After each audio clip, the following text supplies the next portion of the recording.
you off, you can gain a little bit of an advantage there. So it seems that Red Bull looks to me being the best, and then Ferrari, I would say, is not far behind.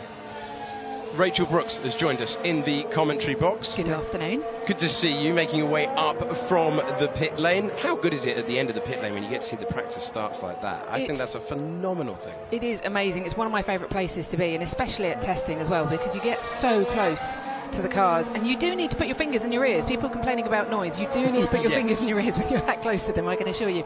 But you were just talking there, actually. I went out earlier in the week with Karun to have a look around as well, and one thing that struck us, which really was clear, was at heading towards turn 4, from 3 to 4, watching the cars go down there, it was how late those top 3, Red Bull, Mercedes and Ferrari, can get on the brakes and how early they can get on the power. And that was a really, really clear picture for us of the difference sort of between the top 3 and the rest of the field at the moment. We went down this morning, Johnny, didn't we, and had a look.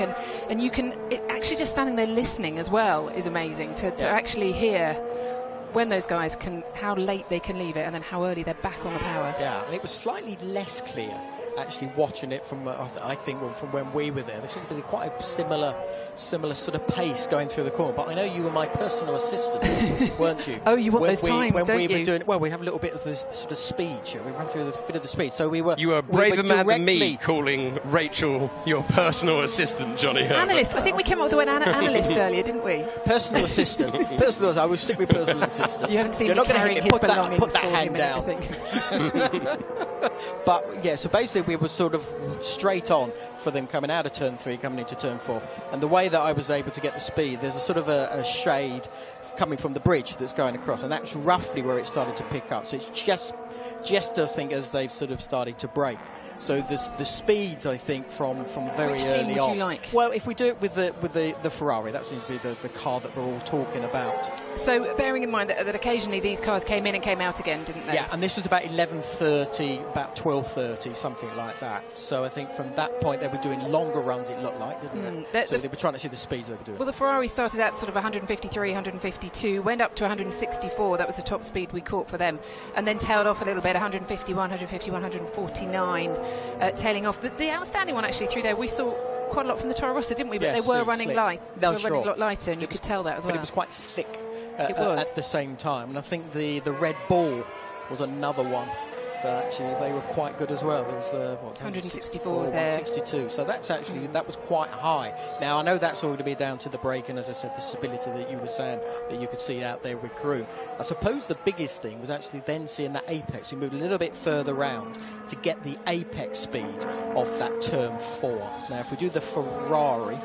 Where was the Ferrari? 108, 107, 103, 92, 100, 101, 103. Yeah, and then it was a bit lower for the Red Bull itself. So we've got to watch, obviously, because we don't know what tyres are on and, of course, the fuel levels. But the one car that was not impressive was the Mercedes. It was. We'll come back to that in a second, won't we? Because we're just having a look at the Toro Rosso here. Yeah, damage. We saw Alex Albon off the road. He's been off 2 times today at turn number 8, and it appears to be a bit of damage to the floor. So he might have to come in and see about getting that changed. Talking of change, we've got a change in the commentary box. I'm going to make way for the golden swan of Formula One himself, Mr. Will Buxton. Lovely to spend a few minutes with you, Alex, as you change over. We'll get started. We'll still have a look at the golden swan. That was yesterday, wasn't it? Your golden swans in the sunset, or the sun setting at the track. I forgot all about that. I wondered if you'd been talking about me behind my back. No, I'll be a golden swan. That's okay. That was Natalie's. Oh, was that Natalie's Open? Open? Was going earlier on. That was about. What a shame. The wonderful line from you. It was poetic. So you've got the last hour today to come up with something new for that as well. Okay, excellent. I'll get. I'm a poet, and I didn't know I had the capability that I might have been. Yeah, don't do a book. Okay. You've just been down in the. Well, Johnny. Oh no! As you say that. Oh no, we've opened a can of worms here. No, go on then. Can I? I've no idea. I've no idea. Well, I'm just going to turn down the truck so they can't talk to me. Yeah, I've got a book coming out. May the 30th, my first book. Cool. Better plug, quick. What's it called? My Greatest Defeat. So yes. Anyway, I've been told I've got to stop, but I'm very happy, very excited. Well, you were down there in the pit lane with me just now. Yes. Just tell me what you noticed.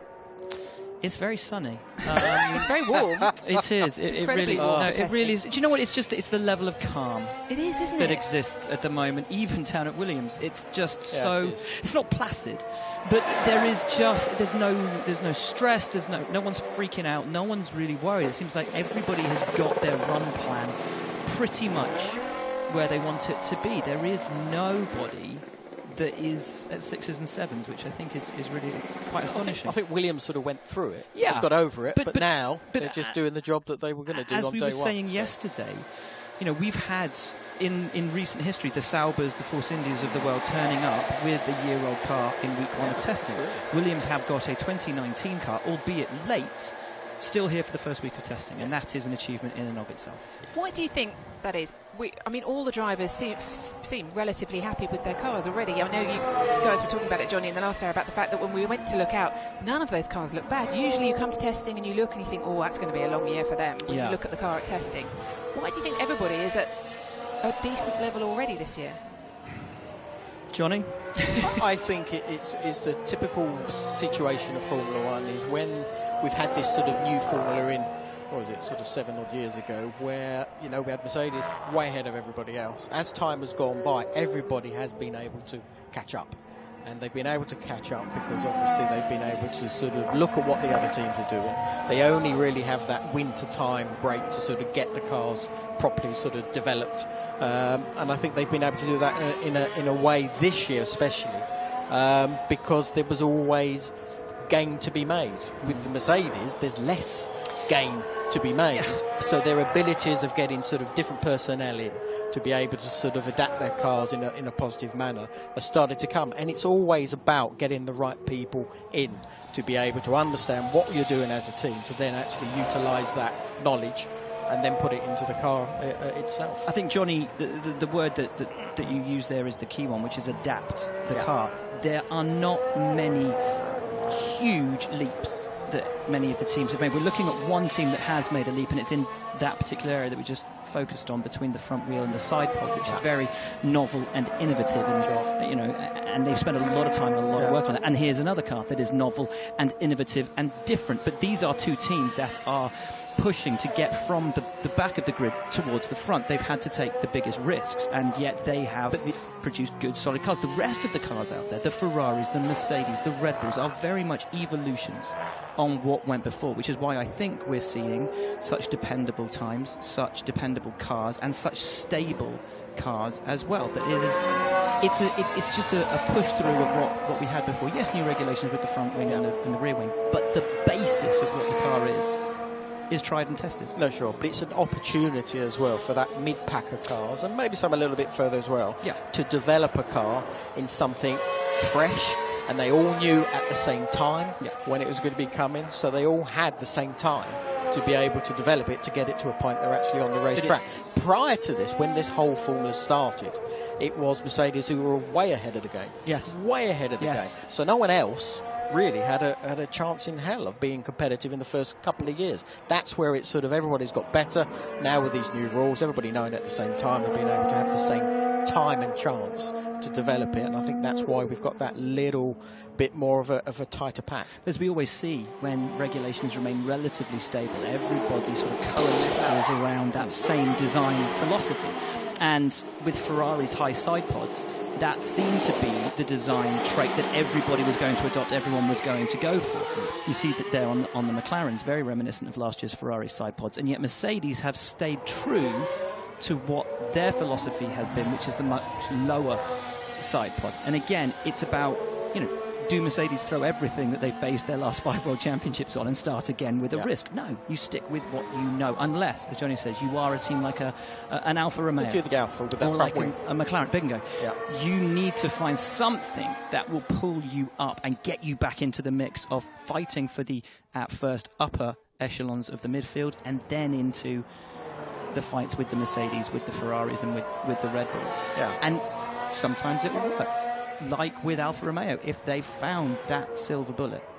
It's not an easy thing to copy. And I think one thing that has been very interesting as well, because this is normally quite a tough old track on the tyres as well, and I think the way that these new rules have sort of come in, the way that they've been able to develop the car over the off season, the blistering, or let's say graining, hasn't actually been very big. I've seen it, but it's not huge. So I get that balance that when we were on the track that we saw, that is what they're able to capitalise on. They're not overloading the tyre in any way, which I think is something that is hopefully going to benefit the racing when we come to Melbourne and beyond. Well, the one interesting thing that we've seen from certainly the morning running is the teams having cold graining. Cold grain, sure. Which has been, obviously it's nothing that we get anywhere else at any time of the year apart from maybe Friday morning in China, most of the weekend at Silverstone, and, in a little bit at Spa. Yeah.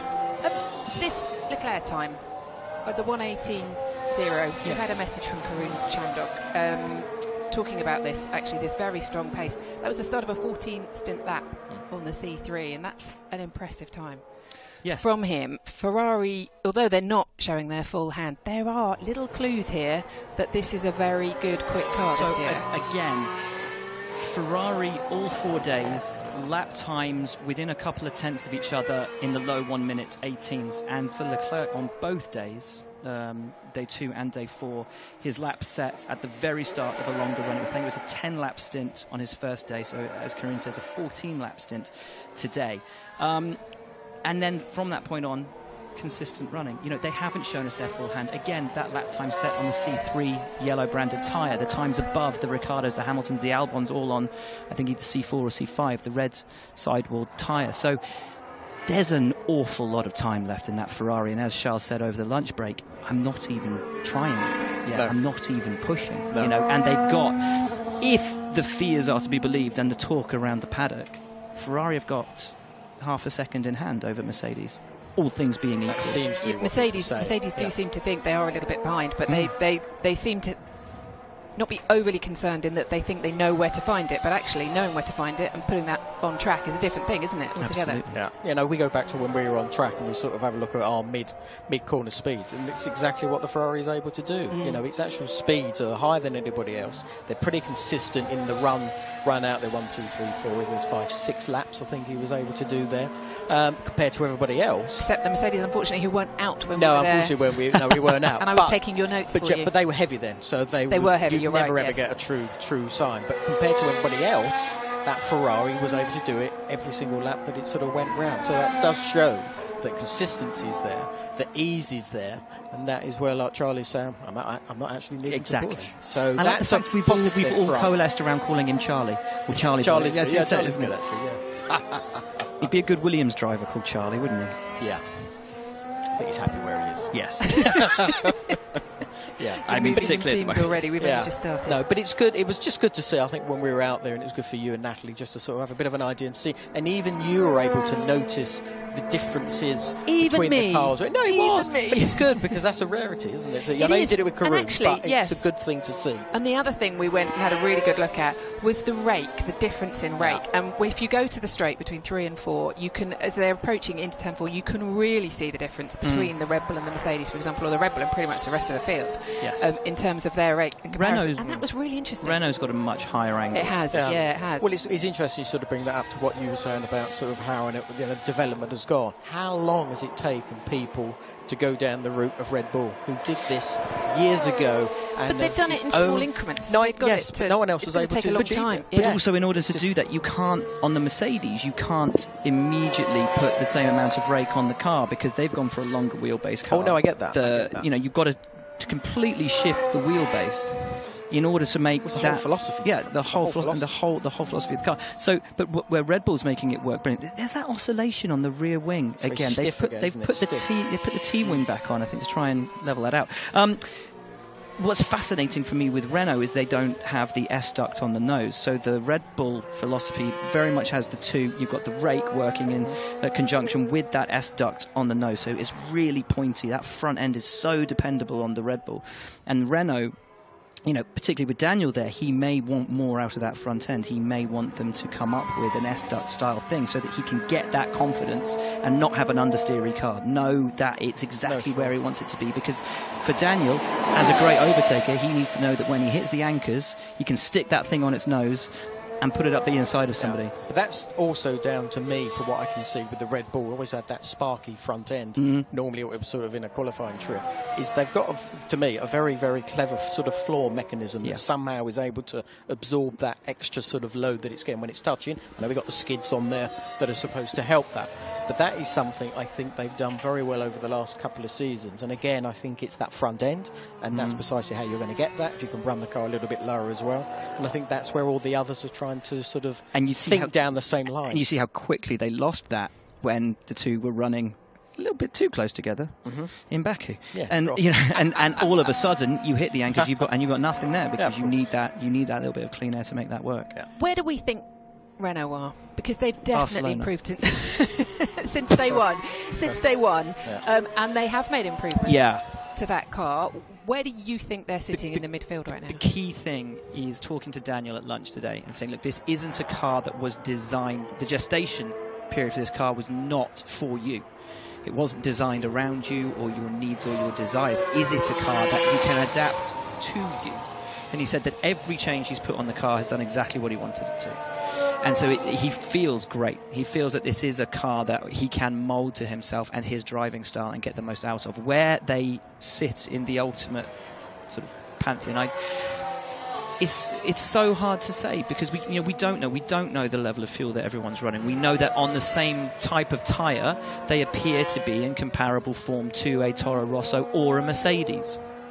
Does that mean that the Toro Rosso is faster than... We don't know, because we don't know the fuel runs. But all you can do is take a feeling, and he feels good. I think it's the Alpha they're behind. I think most people are going to be. Maybe they're going to be very, very close with that Racing Point and probably that Toro Rosso. Yeah, I think the Toro Rosso, the Alpha, and the Renault look incredibly close at the moment. And I think the I Alpha don't know which might order just that's have in. the edge. You do? You think From the Alpha's what the I edge? can see, it's very slick in a straight line, and the power unit seems to be working very, very well. We've seen some of the times that they've been able to do a little bit earlier on. I know it's early days, but again, as soon as it goes on track, they're able to sort of do those times sort of quite easily. Like we don't know what's going to happen when everyone starts to turn the engines up. We don't know whose party mode is going to be the most efficient in qualifying. We don't know if the Honda, which has proved to be reliable and dependable and fast, will be so when it's turned up. And if it's not, does that mean that Red Bull falls out of the mix and that Alpha could find themselves in a top three team place?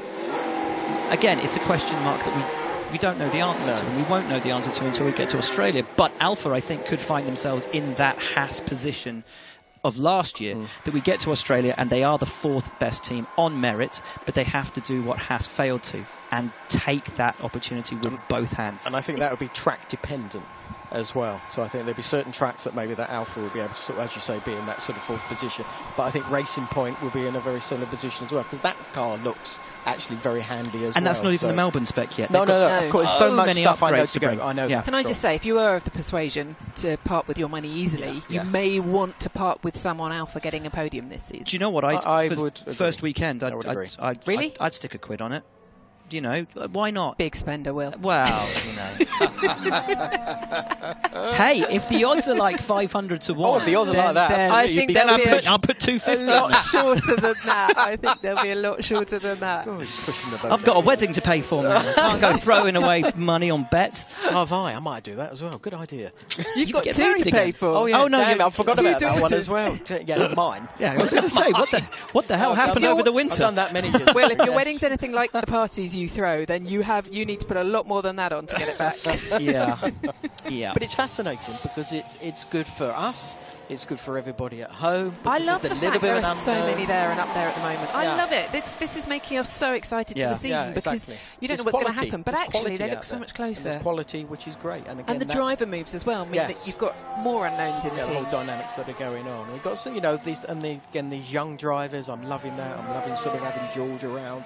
It's great to have Albon as well, and it's good with Giovinazzi having his chance once again. I hope that works out for him because I think he's got a good car that will enable him to sort of show that talent that I think a lot of people believe in. And of course, then we got Norris at the same time. He's on our show great. tonight. He's coming in for a chat. We're watching him on track at the moment, which is aren't great. we? But he's which coming is good on to see.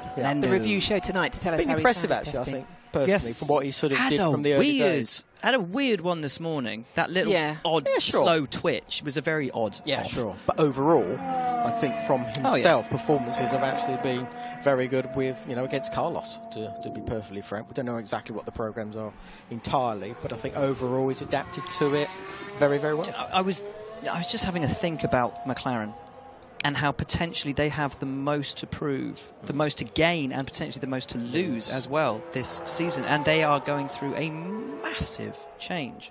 Both drivers. They've also got a new team boss coming in Andrea Seidl. They've got James Key coming in as designer. They've got a raft of young designers who have been responsible for this car, which has elements that are novel and innovative. They've got Gilles de Ferran still trying to get his feet under the table in that sporting manager role. They've got Fernando potentially coming back and having his influence on it. There's so much going on at McLaren that could either take them back to where they deserve to be and where they all know they should be, or has the potential to completely blow up. And this was this morning, just coming in really low speed, and very odd. The rear started to come round a little bit. I don't know if he just caught it too much. It was, at full tilt we've seen drivers do that. No, but sure. That slow. That either looks like sort of oil getting on the tyres or a suspension issue, because the way that as you said, that sort of went right then left. It was like something was not completely working on the rear end. I would say from that point. Still smiling though. Yes. Still smiling. But yes, they've got a lot to prove. With all those elements coming into play, the biggest thing is going to be down to how the car performs. As their whatever sponsorship happens, logo says, they will be hoping for a better tomorrow. And I hope so, because from everything fearlessly forward. But everything we've sort of learnt so far on their longer runs, it doesn't look at the moment as if there has been enough progression. Hoping but in these early days, let's fearlessly forward, not bewilderingly backward. I think is the hope of McLaren. That's definitely not a hashtag to be using. It's definitely not. Yeah, but let's hope so. As you said before, there's a lot of changes going to come before we get to the next test, and again, changes again once we get to Melbourne itself. I do think from a design perspective, it's one of the most intriguing cars out there, because there's those little flicks and wings coming up on the leading edge of the side pod, the treatment between the front wheel and the side pod. There's a lot going on that car that, again, But do they work? Well, this is it. That's the thing. This is it. Do they work? It's a lot more complicated than we've been seeing probably from everybody else in many regards, isn't it? It looks more complicated. Just chuck it all on and yes, we take it off one at a time. Oh, they're doing it the other way around. Just take one off. It's those moments, isn't it, in the middle of a race when someone's had a ding-dong with somebody else and this piece of carbon fibre that's worth £75,000 flies off and the car goes too fast. Do I need to come in? No. It's good. But I don't have my nose anymore. The front wings keep going. Absolutely, yes. That's happened for decades. That yes. all the money spent on them, you have a bit of a ding and something comes off, like you said. Well, you were talking about testing in Portugal and slapping the Monza wings back on and the thing going 2 seconds a lap faster. Absolutely. It's unbelievable. You're going to get your golden swans tonight, Will, because temperature's gone up outside. It's the warmest of the week, 25 odd degrees now out there. Nice temperature. Purely, it's beautiful weather. You see, I was going for the, quoting the Beatles and going down the whole Golden Slumbers route. And is that what it was? No, but then I didn't, and it went all, I don't know, just went a bit flowery, really, didn't it? Johnny, you were watching this Ferrari yesterday and that front wing moving around a little bit. Yeah, the rear wing. Yeah, it was sort of. Rear wing. Sorry, you said front wing last night at dinner. Well, it's both, because you get the front wing sort of does its normal sort of little bendy on the front. Is good. It is going on. But I know I only do it because was it yesterday I was shown some rear wing shots of different cars, and it was sort of moving around there. But yes, you always get the front end on this Ferrari that always looks quite flexible, shall we say. And they're all tested, they all go through that sort of scrutineering, but it does seem to sort of do it a little bit more than the others. I know the Mercedes does the same thing, but it's all then down to how that sort of changes the balance, how quickly it sort of all resets itself, let's say. So it's something they've worked very hard on over the last couple of seasons. You mentioned scrutineering. You've got changes to scrutineering this year. I'm glad you brought that up. Self-scrutineer. Sign your car off and then they'll check it at the end of the race. Which is good idea. Well, yeah, and obviously there is this whole issue of weight and how much fuel you're putting in and how much you say you've used and whether the fuel flow limiter is giving the correct readings at the end, which I think it's interesting. And they only ever make a change like that if they've had their attention brought to a potential bending of the rules. Reminds me of great moments in Formula One history when was it Tyrrell who ran the cars underweight with the water-cooled brakes, and rather than just filling the car up with water after the race, also it was gallons of water and 140 pounds of lead shot Sure. to bring the car back up. They were disqualified from the whole 1984 season. Yeah, sure. Back then, it was a bit more of a simplistic thing to get away with. Quick, fill the car up with lead shot. It's changed a little bit now. I remember back in when I was karting, way back in, used to put the cart on the scales. You used to weigh it anyway, have to be a certain weight, and you always sort of be there with your knee leaning on. If you're a little bit sort of close to the weight, it's leaning on the. You always on see. the rear tyre. I think Kevin and Sebastian are two of the guys who, when their teammates are being weighed in the FIA remarks, put the foot on the other way on the around. back. Filled it up. Yeah, it's. I mean, there was that rumor, wasn't there? Which was it the Japanese Grand Prix that Mika won, and Ron Dennis did the most un-Ron Dennis thing ever, ran on with a massive bucket of water and tipped it over Mika, and there was the rumor make that him heavier. It was bingo, because when he went to driver plus car, and if Mika's suit was full of water, then it would get him plus car up to the relevant weight. The drivers all seem pretty happy about being able to put some weight on over the winter and not have to meet. So. Well, I was talking to Esteban Ocon over lunch. He can't put any weight on. Well, no, he can't. Old little chicken legs he can't put the weight on. Bless him. And he's eating. He's trying with his hair at the moment because his hair's got very long. I think he's trying to add weight there. And he's not changing it. He's not changing it either. No, he can do it at the moment. He's also on our show tonight, by the way, so yes, we've got to be a bit nicer about him. He's in a good space. Yes, he is, very much so. Very much so. I hope that window of opportunity does open. Yeah. Hopefully it doesn't sort of get rusted up. He'll be pretty. I think there's a lot of confidence he'll be on the grid next year. And imagine that you're Valtteri, because you know that every little mistake that Valtteri makes out on track, the cameras will cut to the Mercedes garage, and there will be Esteban sitting next to Toto. And that is the thing that Valtteri is going to have to deal with this year, is every single thing that camera cut back to the garage. Esteban sitting next to Toto. But I think Mercedes will manage that. I think they're well aware that's what people are talking about. I think they'll manage. I also think Valtteri has come back a different mindset.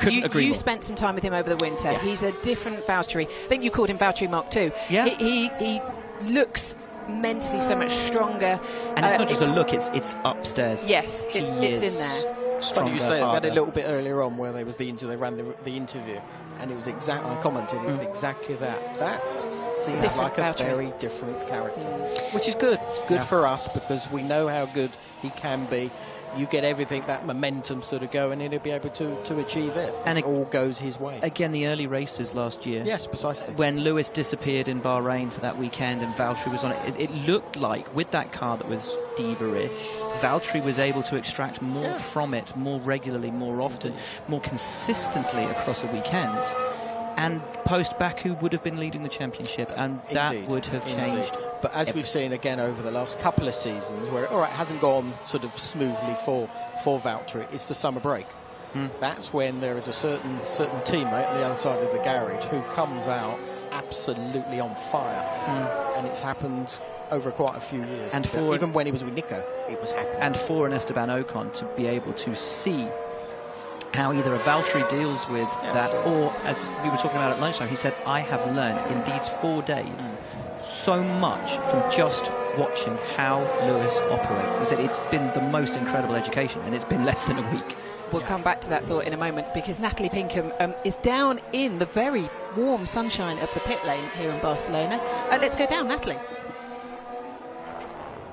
Electrical gremlins one side.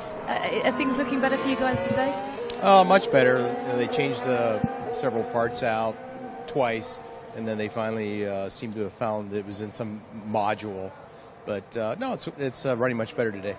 Now, the talk of the town, or the talk of the paddock at least, is that the midfield is looking much tighter. There's serious ambitions from all the teams around you. How do you think you're going to fare this season?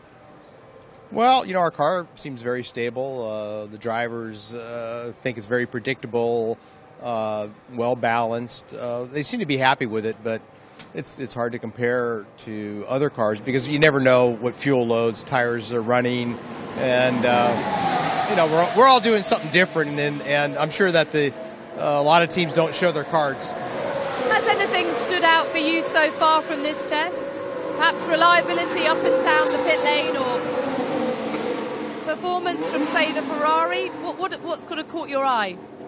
Well, reliability obviously is a big one. We've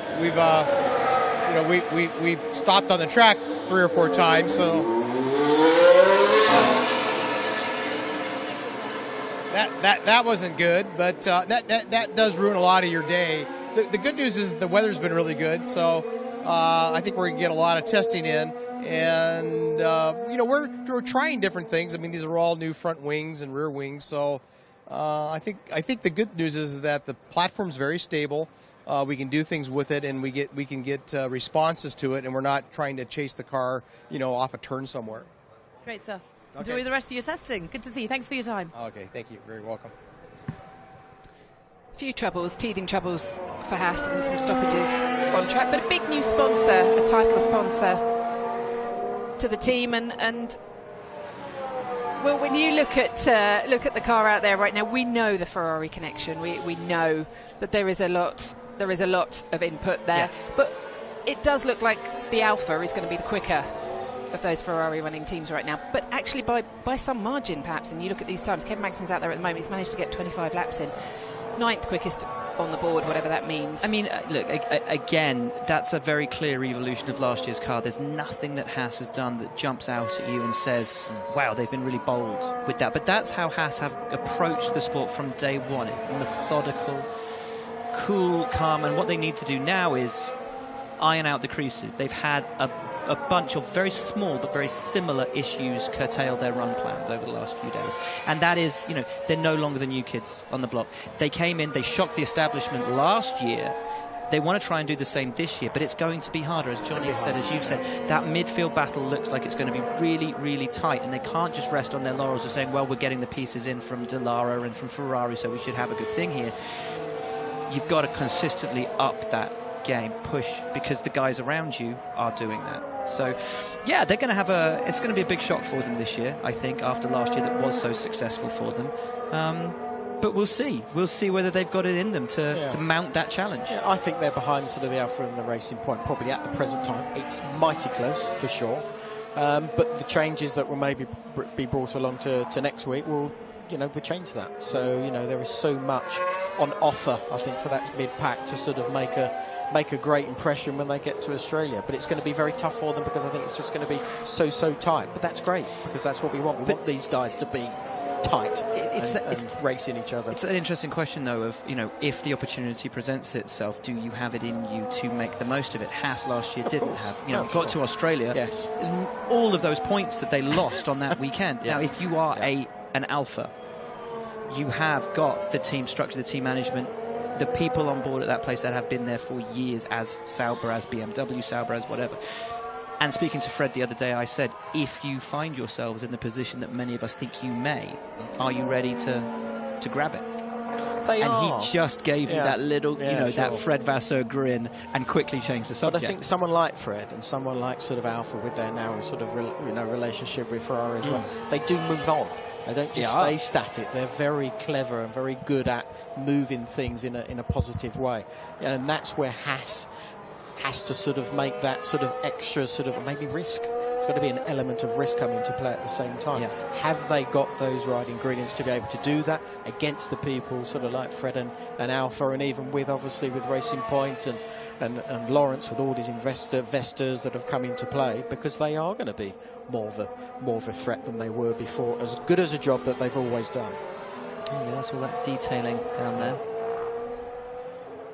And Husky, have you had a Husky chocolate yet? So I was in McLaren's Hospitality yesterday, getting a bottle of water, obviously, and there was a queue for the hot chocolate. Is it that good? And it ran out. No. And actually, Rupert, who is Carlos's trainer, came down and had brought Jake, Max's trainer, down to just specifically to have a Husky chocolate. I hope I'm not getting anyone in trouble here, but to taste the hot chocolate because it was so good, but it had run out, so they didn't taste it properly.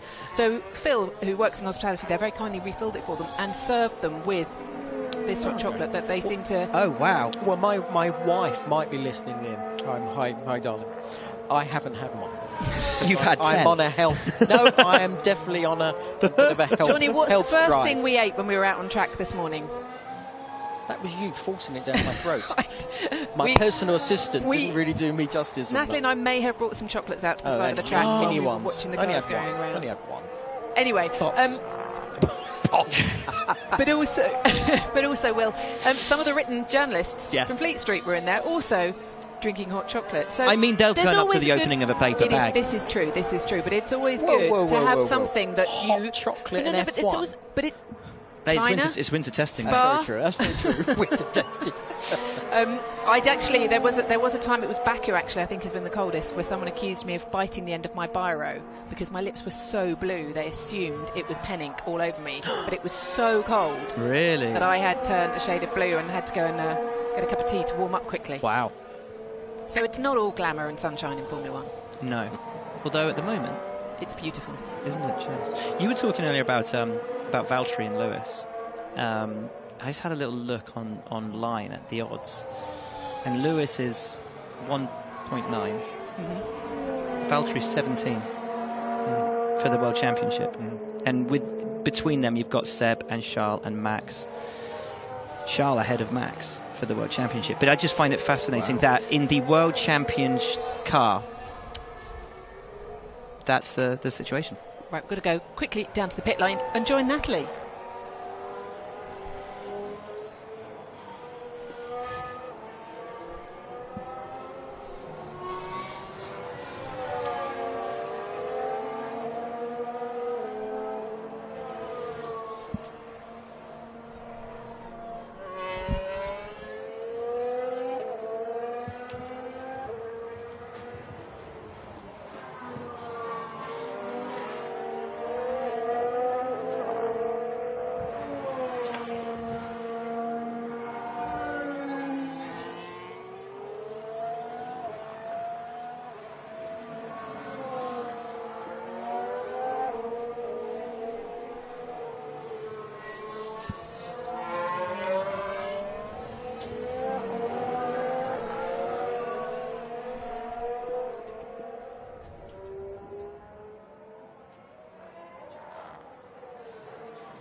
Good to see Pierre do some nice laps at the moment, getting a bit more mileage under his belt. Love this turn one, high speed, 320 odd kilometres. Change of direction into turn 3. Flat out now. Yes, lovely.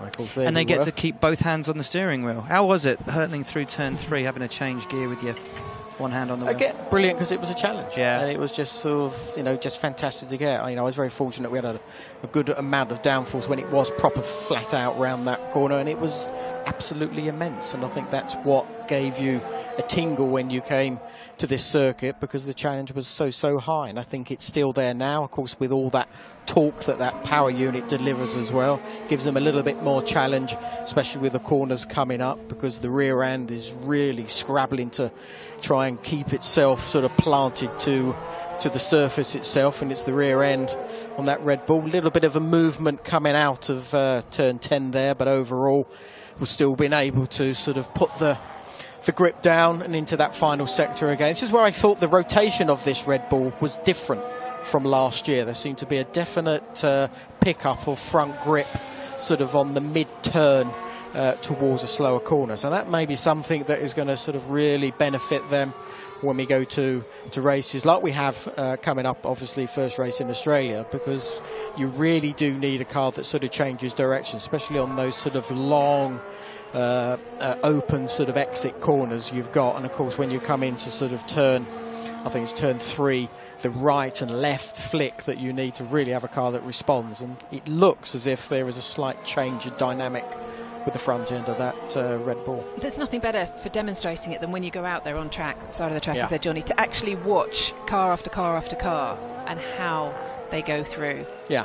To just see, you know, who's got a pointy, who's able to, who just gets the response they want. Exactly. When they turn in. That's the big thing. You know, where we were at turn 4, it's basically we're side on to the apex itself, so the car is actually more or less pointing directly at us, and that is where you can actually see that sort of response that's there, or the non-response of some of the cars that was there. It's very slight, but it is there. Back of the Red Bull, is that a new strut supporting the rear wing, coming down at 45 degrees on either side, or is that just me that hasn't seen it before? You see on top of the exhausts, and there's a 45-degree strut on either side when you see the rear. Yeah, there and there. Yeah. I'm not sure I've seen. Maybe it's just me and I've not seen it. Although I have been staring at a screen for 6 hours a day doing commentary, I haven't noticed it. But maybe that's on me. But certainly, as it comes through, we may get a rear shot at some point. There appears to be a strut on top of the exhaust, and it's just the sunlight catching it. Yeah. And it was about this time yesterday that we got that lovely rear shot of the Mercedes coming through turn 9 and saw the detailing on the diffuser. There appears to be. See there? Yeah, I saw it more there that time. Yeah. Well, maybe we'll see it now as it comes through. Yeah, exactly there. Yeah. As we see it coming through 9, I don't know if that's new. I mean, they do have a new rear wing, which they were trialling yesterday. Maybe that's a part of it. Yeah, because again, this is something where with all the rules changing that are going on, of course, it's trying to sort of utilise the floor and the attachment to the wing to obviously get more aero. And of course, that will only cause sort of more faster air, being able to sort of plant the car a little bit more. So yes, I think it's one of those things. This is going to be sort of happening over the next week for sure. I was just going to say we couldn't hear from Natalie Pinkham earlier, but there were some gremlins around. But we can hear from her now. Let's go and join her in the pit lane, Natalie. Yes, I'm outside McLaren where they're about to do a quali-style pit stop. Now this is because they've only got half the crew here. They do a day shift and a night shift, and the night shift come on between 5 p.m. and 7 a.m. So they've only got half the crew. So what they do is almost like endurance-style pit stops, where they just change the tyres and take the car straight back out again.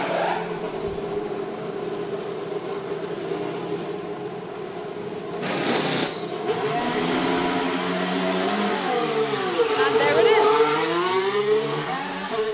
Seemed a bit of a drift coming into the stop there, I think, Natalie.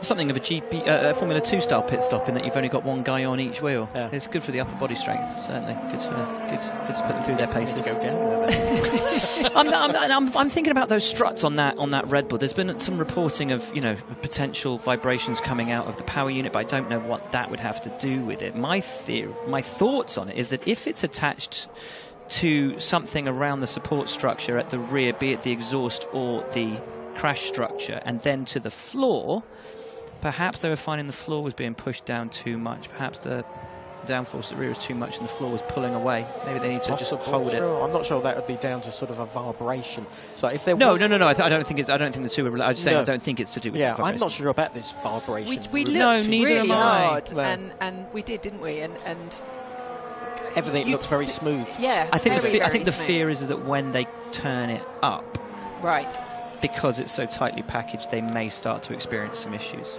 But obviously, nobody's turned anything up yet. So No, precisely. So I don't know where that would have come from. No, exactly. No. Well, Helmut Marko has been speaking, actually, to reporters there. And in fact, Craig Slater managed to catch up with Helmut Marko a little earlier.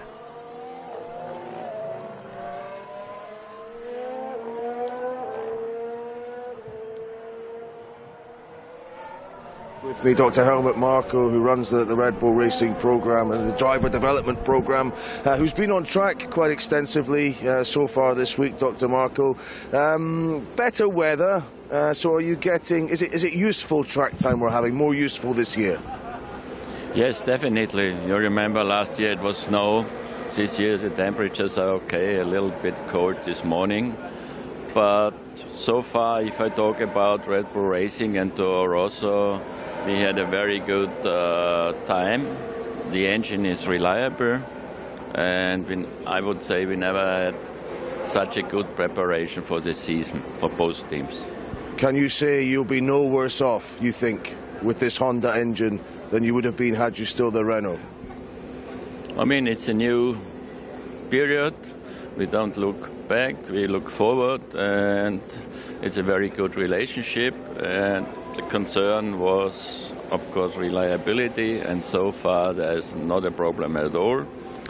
And it's a new culture as well, but it fits well with our people. Can you rule anything out in terms of what Red Bull can achieve this year, based on that, I suppose, where you're all starting from? What I saw yesterday on the circuit, Ferrari for sure at the moment is the fastest car, and behind that it's Red Bull and Mercedes. So let's see what we can do till Melbourne, but we are quite optimistic that this year we can win races from our own strengths, and not only if others have troubles or special circuits like Monte Carlo or Singapore. Just finally, what extra dimension would you like to see in terms of how Max Verstappen approaches his racing this year? He did already a very positive step by being enthusiastic and concentrating with his testing. Before, testing was a little bit boring for him. He just saw it as a duty, but now he understands it's very, very important, his input for the engineers to develop the car. We had some discussions, and patience is one thing for sure he will show, and he also understood if he can't win, it's important to make points, to finish races. Otherwise you won't win the championship, and he's mature now. He's still very young, but he's far more mature, and he feels happy also with the drivability from the engine. We heard last year on the radio that he wasn't so happy sometimes. All that seems, and I think he and the team goes with a lot of confidence in the season. Dr. Marco, thank you very much indeed. I wish you all the very best for this season. Yes, Dr. Helmut Marko there, just briefly off camera, was telling me yesterday when he was on track, he saw what he wanted to see in terms of the Red Bull. That would be good if they are also involved in the fight at the front.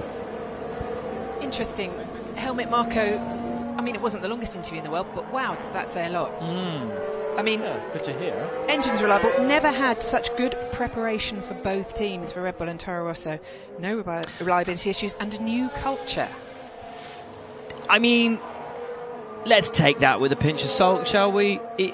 We all know the bad blood that exists between Red Bull and Renault at the end of last year. You know, they're not going to come out and say, well, it's they all very described new it as a jewel, didn't they, this engine, which I remember Ron Dennis calling it. Didn't he call it something like a jewel something originally? Like yes, he did. It was a jewel. You're right. A thing of beauty. A thing of beauty, that was it. That's beauty. That's probably why, Is this Charlie boy locking up again? It is. Yeah. He's had a few of those today. Yes. Yeah, I saw one earlier on coming our way. Yeah, it's funny going back to that little struts that we were having a little look. Yes. It does definitely looks, doesn't it, that it's connected to the floor. Yes, I believe so. And certainly something that has been a new addition, I would say, this afternoon. I don't remember seeing it this morning. Yeah, and I've had an experience once when we had the big diffusers in the early 90s, where you wouldn't say it was a porpoising, but where the floor was flexing. Okay. And where obviously you want the attachment to sort of be there to obviously create all the aerodynamics. It wasn't sort of reattach. It was sort of not reattaching, and then it started to flap. Right. And when it flaps, your feeling is, what's the rumour? A vibration. Because it vibrates through the chassis. There you go. So I wonder if what's been sort of heard has been sort of it's the engine, but actually there's a vibration in the floor coming through the flapping of the floor. I wonder. So are we imagining that the diffuser and the rear elements of the floor may be so efficient that they are creating an oscillation? It may be too weak. Yeah, actually at that point. Fascinating. Yeah, it could be delaminate, which I'll be surprised if it's doing that so early. But it does seem as a strength issue. Possibly that's there. Then it's flapping and that vibration. It's interesting having things attached. Didn't you leave the Piz ones with something attached to the back of your It was a jack. That was a jack. That was a wasn't it? jack, yes. And it did about 135, I think, before it detached on the pit exit. Yeah, I finished second, so it was all right. Let's give a mention to George Russell, because I saw him in the pit lane at the start of this afternoon session, had a quick word with him, and I said to him, you know, what's going on at the moment? He said, we're just changing over from Robert this morning. I'll be out in about 20 minutes. Still no appearance from George Russell in the Williams this afternoon. That's not good. Team that really, really needs to get some running in. Mm-hmm. Yeah. And Robert did manage 48 laps this morning, but it is way off everyone else's times. They're still starting out. Had day one for them. Well, had a chat to him at lunch, and he said, look, I only got about 10, 12 meaningful laps in the car this morning. The rest of it was just data gathering, which was boring. But he didn't seem overly effusive with those 12 laps. He said, we've taken a step forward, but in a lot of areas we've taken a step back. Yeah. And that's an issue. If that one step forward isn't greater than the little tiptoes backwards, then they're behind where they were last year. Yeah. Because if you are taking steps backwards, you have to leap forward, and that, I think, is a real worry. And somebody with Robert's experience, you know, will know if a benefit outweighs a negative on the car, and his body language and the way he was speaking didn't sing to me, at least, that the step forward outweighs the steps back. We'll be speaking to him actually in a couple of hours' time on the review right. show this evening. He's going to join us live, so we'll find out. Cool. And again, when we were at the side of the track, Rachel, at that sort of entry to turn 4, you can see the speeds were sort of quite down compared to everybody else. If you do the Ferrari, it's sort of 107s-ish, 108. They're sort of in the early 90s from a speed differential, which is quite large. If you do sort of that's actually the mid corner, so you can see the speed is a little bit down there. We didn't really, I think we only got one. Yeah, well, the fastest we saw entering turn 4 was about a 174, which was the racing point miles an hour this is, and then the Williams only got one lap, and that was 153, so that's not very, very telling. So from a braking perspective, I think when it was going into turn 7, as I said earlier on, it actually looked okay. Stability wise, braking looked all right, but it may be just other issues with the front ends, not having the front end bite, which normally you need to carry speed through an apex of a corner. If we base it on what we see there with those speeds, there is a 10 mile an hour deficit. It was more than that. Early days. Valtteri Bottas has those C4 tyres on, second softest tyre. He's beaten Lewis's time from this morning with a 1:17.955. But I'm going to make the joke again. The C4s bring you explosive speed. We've just had Mark Hughes and Craig Slater join us. They're going to be taking over very shortly. They are. Five of us. Tabs, have you seen the struts coming off? I mean, I know you don't have a microphone, so just nod if you want. Have you seen the struts coming off the back of the Red Bull this afternoon? Do you know what they might be about? If you've not seen them, then obviously we can't expect an answer. I saw them on the Ferrari yesterday. If they were similar to those, I didn't. Basically, you've got. Yeah, they just. Will's about to do a drawing. I'm going to do a drawing. You've got the diffuser like that, and you've got your rear impact structure. Then you've got your exhaust, and you've got two struts coming off the back to the floor like that. We're going to give you that as homework, Mark, for the next hour to investigate. Okay. and come up with. Well, we'll try and get to get a closer look as well with Bob in the pit lane for us, and see if he can, when it next comes in, see if we can get a closer look of the back of the Red Bull actually, and then show Mark the shot so that he can. Yeah. Yes, indeed. Break it down and tell us in the next hour. I thought Bob was a new nickname for Natalie. Bob's holding the camera. I know, but it didn't make any sense because you were like, well, Bob's down in the pit, and I was like, I thought Natalie was. Oh, Bob, of course, yeah. Well, Natalie will still be with him actually. Yes. So yes, we'll get Natalie to go and have a look with him. Bob and Bob. Bob. You are getting delirious. Oh, yes, I just Georgie boy. To it, yes. Sorry, mate. He's out. That's okay. Finally. Do you have to talk about him and then he'll be out? You see, because we hadn't there been you talking go. about him. He didn't want to come out on track. Talk a bit more then. Yeah, good to see him out. It's always important mileage for a young lad to get. with this restricted testing. I was always fortunate to have testing whenever I wanted it, more or less. We were sort of free to do what we wanted. So it's a very different whenever world. you wanted it, or whenever you were told to do it? Well, it was a bit of both. Oh, really? Did you enjoy testing? Yes, I did. Because I love being behind the wheel. Yeah, so that was where I just wanted to go every single day if I possibly could. And we were sort of doing a lot. I remember we used to do Australia, finished Australia on the Sunday. Tuesday, we'd be at Silverstone for a couple of days. Yeah. You know, it was so active all the time. Yeah. And that was because you had to do it because everybody else was doing it at the same time. Well, actually, that's going to be it from Will and I for this hour. As we hand over to Mark Hughes and Craig Slater, I believe Natalie Pinkham has a guest in the pit lane for us too. I do. It's a little bumblebee that is Daniel Ricciardo. The kit suits you. How are you settling in? Bumblebee tuna. Good. Ace Ventura, you ever seen it? Number 2? Bumblebee tuna. Feels good, yeah. It feels good. I settled in nicely. Yeah, I think the clothing was the easy part to settle into. Obviously, the car's the bigger deal.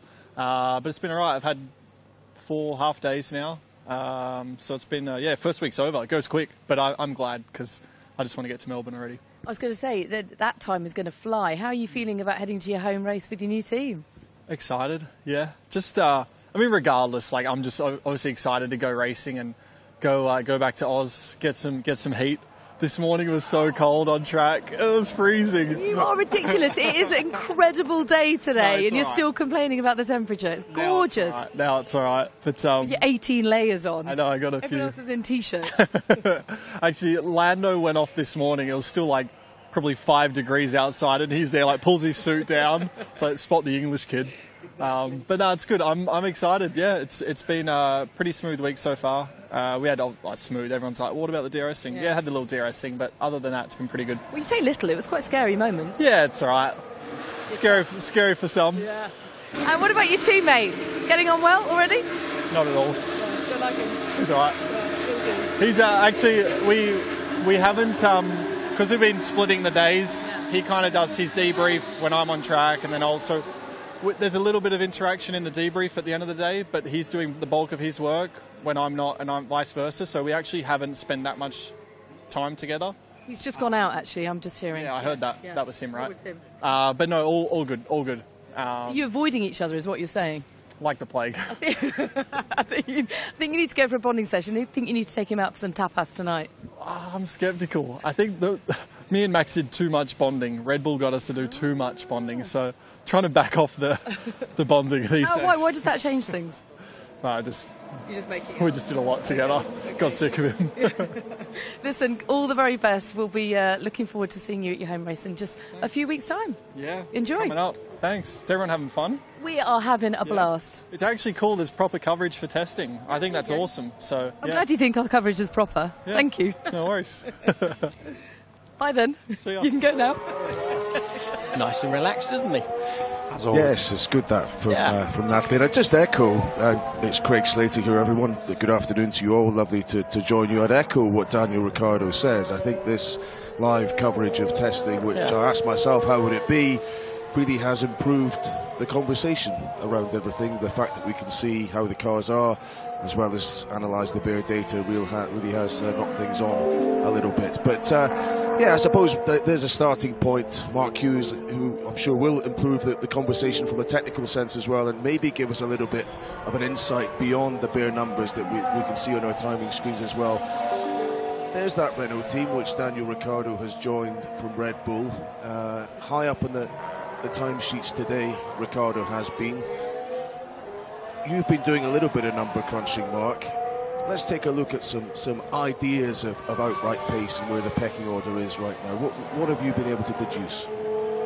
Well, yeah, I mean, the first thing to say is times in the high 17s that we're seeing now is actually quite a serious pace. We're seeing it build up now.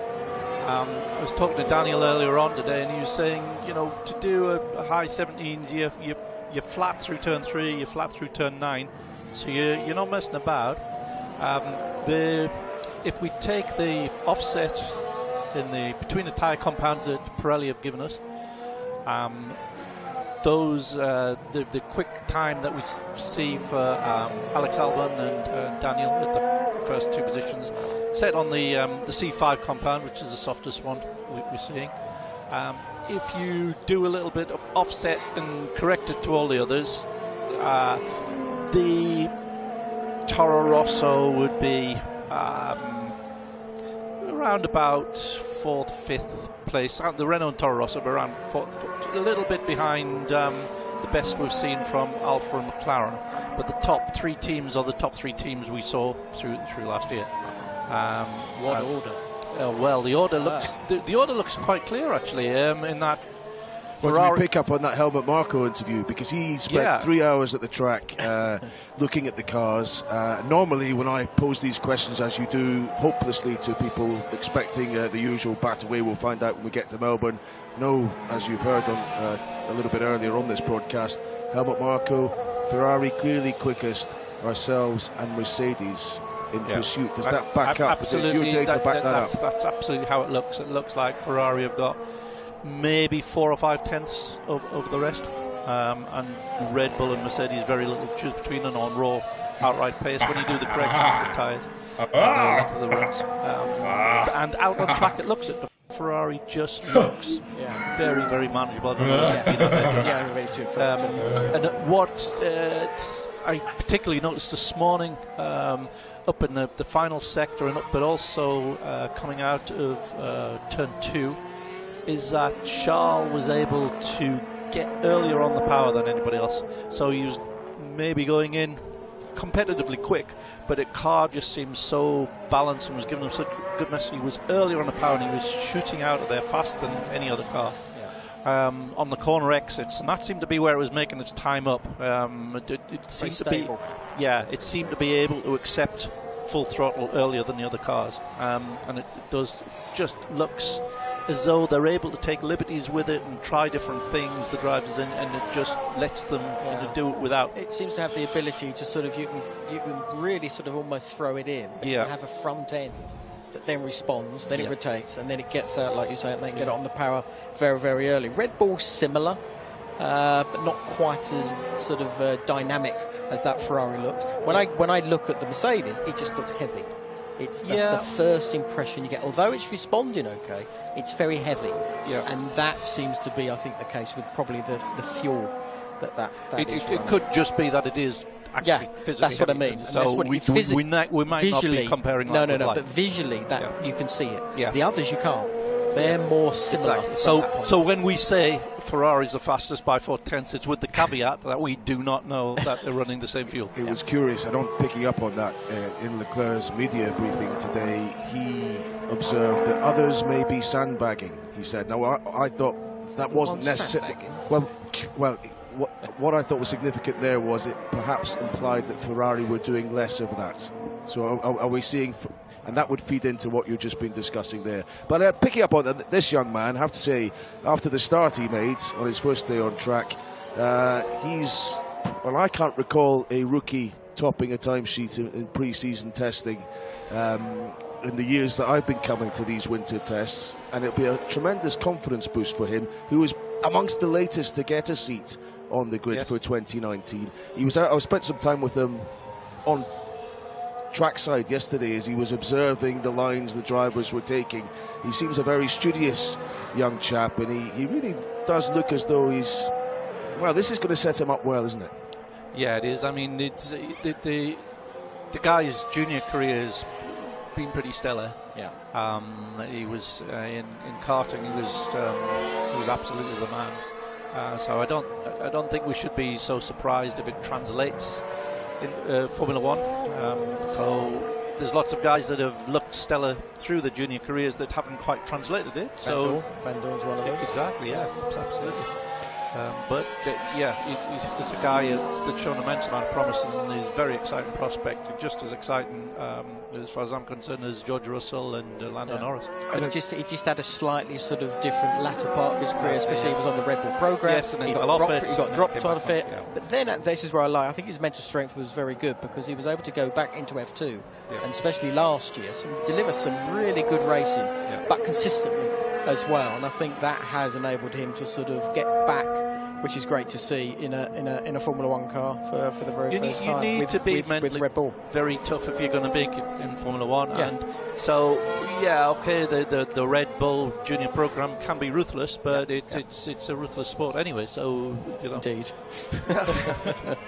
I mean, we can talk about pecking orders, and it's an inexact science. Perhaps something we can quantify a little bit more, and it concerns the likes of the Williams team, is this general changing of the landscape with the so-called B teams, with the Toro Rossos who are taking more parts from Red Bull this year, with the Alfa Romeos and the Haas as well.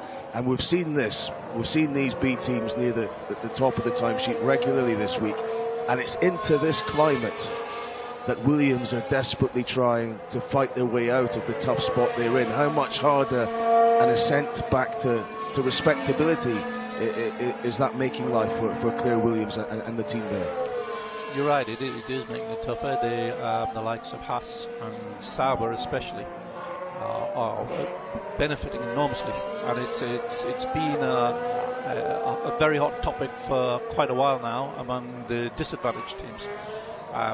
So it was a particularly bad time for Williams to drop the ball, and to an extent McLaren as well last year. And it is going to make it all the tougher to claw your way back up, because although Renault secured 4th place behind the big three in the constructors title last year, they weren't really on average the 4th fastest car. The 4th fastest car was the Haas, which is a tiny little operation. A fraction of the size, even half the size of Force India as was. Yeah. It's tiny, yet it's that model whereby you're not constructing your own car, and you don't have your own wind tunnel people. The car is conceived by a contracted group, and it's built by a contracted group, and you just concentrate on developing and racing it. It's very, very effective. Are you a fan of the relationships, obviously, with Haas, with Ferrari as well, but also with Alfa Romeo? I think Racing Point, there's probably a little bit more connection with Mercedes as well. Are you a fan of that side of things? Superficially, it can be quite exciting. Yes. But I think is there a built-in glass ceiling to these teams? They're not going to actually fight at the front. Yes, there is. There is that. They're never going to be allowed to threaten the parent team. And also, it's quite dangerous because it's threatening the survivability of the true independents. Yes. So it's such an important part. Yeah, and I think of the sport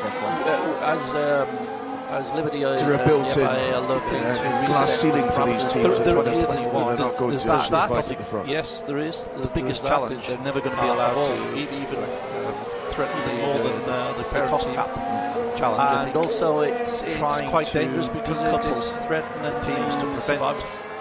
Because if you put a spending limit, which is what they're trying to do, but you also have offshoots, then it's obvious what you do. You route your money through them, and you still get the benefit. Yeah. So I think that's it needs to be, I think, a little less extreme than the Haas model. I think there are political moves afoot to limit this scenario and preserve the. And that's not criticism of Haas. They've done a fantastic job. Absolutely not. But I think it just does a little bit too extreme at the moment in what is allowed. Anyway, we've been talking about outright pace. We're into this sort of phase of long running at the moment, not race simulations exactly as they look. We'll probably get more of them next week, I'm sure, Mark. But in terms of the cars over longer distance, do they follow the rough order that you sketched in terms of outright pace? Yeah, they generally do. It seems to be translated quite directly. One thing that this year's crop of cars seem to have achieved, maybe with this change in regulation around the front wing, maybe, is they came here on day one and they were all just note that George Russell's got ahead of Robert Kubica. Yeah, by 2.5 tenths. So yeah, they're making progress there at Williams. But yeah, they I watched on track on the first day, and it was almost like watching just a normal Grand Prix Friday session. Everybody was straight on it. The cars were balanced. There was no particular issues. The cars weren't breaking down. I think the cars and the aerodynamics around this new front wing do seem to be making for a generation of car that is maybe a little bit easier to get in the sweet spot than we had up to last year. I'm sure that will ramp up and become more complicated. Yeah, and then I'm make that sure. sweet spot sort of get a little bit smaller. Well, that was Ferrari's strength at the start of last year, wasn't it? In particular, they had a wider sweet spot than Mercedes seemed to have, and it looked as though that was what was happening at the start of this week as well. One or two Mercedes insiders were saying they seem to have found the sweet spot. We aren't quite there yet. Can you explain their overall strategy, Mercedes? Why? Well, in the most banal terms, why they were slower at the start of the week and took this long to attempt these kind of performance runs. Well, we've seen it's been a trait of the Mercedes, probably the last 3 or 4 years, that, I mean, they infamously called one of their cars, I think it was a 2017 car, the Diva. I mean, they named it that because it was a very narrow sweet spot. When you got it there, it was devastatingly fast. It has a very different aerodynamic philosophy to pretty much every other car on the field, actually. It's low rake and long. It's probably, if you were saying does it have this trait, why is it so different from the others in that? It's probably not a coincidence. It has a very different aerodynamic configuration than the other cars. So it's just where the aero works in terms of your ride heights and your rake, you have less to play with because it's a low rake car. It may be something to do with that. Let's maybe just talk a little bit more of George Russell as he hogs the cameras here. Johnny, he's an interesting character. Mark was talking about how you need to be a strong character to make it in F1. He's a very distinctive individual as well, emailing Toto Wolff to get an interview with him, and then apparently fronting a PowerPoint presentation to demonstrate why he ought to get a drive in Formula One. Is that what you did? No, it wasn't. I don't. We had PowerPoint back then, didn't we? No, it was very different because of how I sort of got myself really sort of in a position to get into Formula One was by doing a test at Brands Hatch for Benetton, and it all went very, very well for me, and I was sort of faster than Terry Bootson, who was the driver at the time. So Peter Collins, who was there, and it was all part of the Racing for Britain scheme that we used to have, and I was supported by that. But then at the end of that Formula 3 season, I then did a test in Imola, I think it was, and Jerez at the same time. So you were sort of chosen because I'd won the British Formula 3 Championship, but then I could actually go to a track in a Formula 1 car and drive it to show that talent. But that's not the case anymore. George has got his F2, had his little sort of Friday runs with Force India over the last couple of years. I think he had a Mercedes run as well, didn't he, somewhere? He did, in Hungary. And set the fastest time. So the only time he's able to sort of, let's say, show his talent in a Formula 1 car is on those Fridays, and we all know those Fridays are sort of manipulated into sort of a bit of a data collection, obviously, for the race weekend coming up. So it was very different because I could get in the car, I could go as fast as I could, I was given the opportunity to go as fast as I possibly could, and then they could see that sort of, is that talent there or is it not? And for George, he's done very well in the F2, as we all know, winning that championship in a very nice, very positive style. He's got his relationship, obviously, with Mercedes anyway.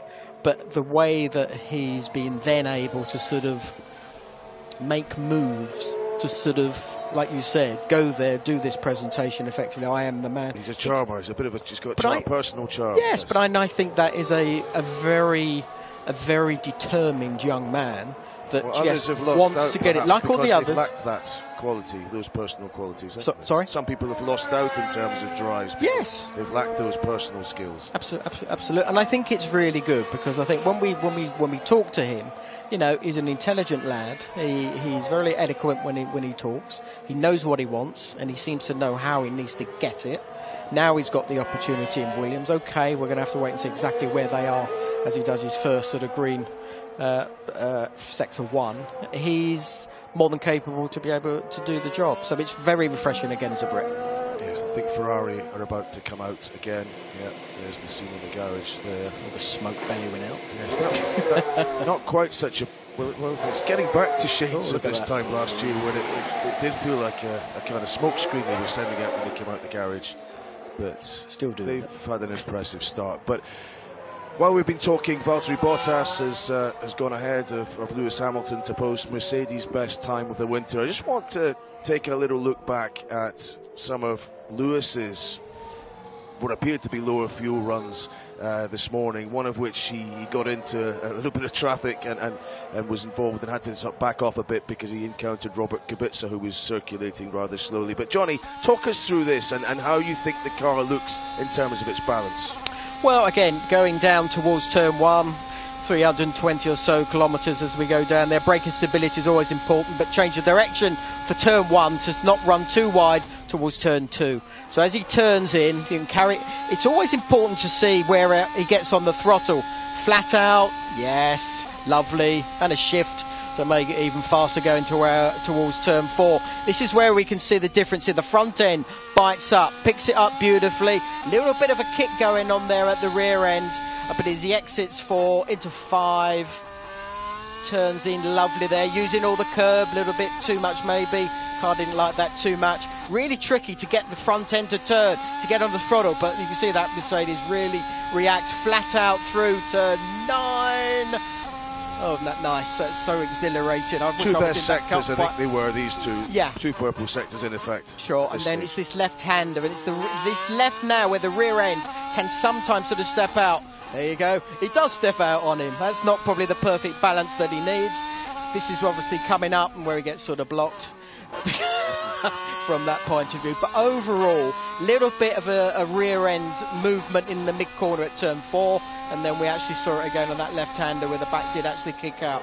Maybe not the perfect balance at that point, but we can see that the car itself looks to be in good condition.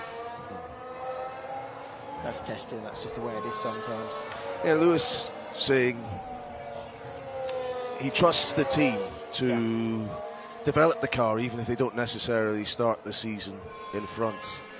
Some of these little comments you just think are a bit of a giveaway to what where they think they stand right now. Maybe just, as Mark has suggested, that the figures prove just that little bit behind Ferrari. Well, if you talk to them, that's what they're saying, Mercedes, isn't it? That they are behind Ferrari. Yeah. That's a classic thing that you might say. It's a little bit sort of throwing it out there. Yeah. When I was out there, at 11:30, 12:30-ish, something like that, that's where I said it looked heavy. The times and the speeds weren't particularly good at that point, but it did look as if, compared to everybody else, it looked better than yesterday, actually, the car, but it still didn't look as good as a Ferrari. Yesterday, Valtteri seemed to be putting a lot of steering movement in through turns 2 where it transitions into 3, getting in, whereas the Ferrari just looked so much more planted there. The Mercedes was much better in that regard, I thought, visually this morning, but it's still, I don't think they're yet happy. They're saying they're not perfectly happy yet with the balance. You can see it on that lap there. Yeah, it's not the right balance. They're doing some experiments with suspension, do some comparisons. They had a different front suspension on it yesterday to that of today. So they're still feeling their way with this car. Red Bull similarly, I think Red Bull a bit happier now than they were the early part of yesterday when they too were saying the balance wasn't quite there, whereas the Ferrari just hit the track balance. Yeah, it did beautiful. I had a brief conversation with Helmut Marko after we finished our interview, and he spent 3 hours watching the Red Bull on track yesterday around about lunchtime. He said, I wanted to see something, and I saw it. Yeah. He wouldn't tell me what that was, but clearly he's, yes, I think by the end of yesterday, I think they felt they were in decent shape. One thing I saw, remember there was all this talk about the rotation of Mercedes last year, and it was able to sort of really have a real sharp sort of front end. It wasn't yesterday, it was the day before. I think it was when I was watching back at home. And there was a point I saw, I think, on one lap going through the last chicane, the left-hander had a very similar type of rotation like the Merc. So I just wonder. I think there may be some suspension trick in there. Yes, definitely. And I mean, they do seem to have found something visually. Yeah, visually. What about Charles Leclerc and Lewis Hamilton's comments yesterday about him suggesting we should not expect a World Championship challenge from him? He said, Lewis said, going through the last chicane, he'll make mistakes. It's unfair to expect Leclerc to mount a title bid. Leave him alone and let him do his job. Well, Lewis was able to mount a title bid. That's very magnanimous of Lewis to in his first time with take the pressure off his rival like that. But absolutely, Lewis was a contender straight away. Okay, you went into a season much better prepared then. But on the other side, this is not Charles' rookie season; it's his second season. So, but if you'd come into that seat and the team boss says,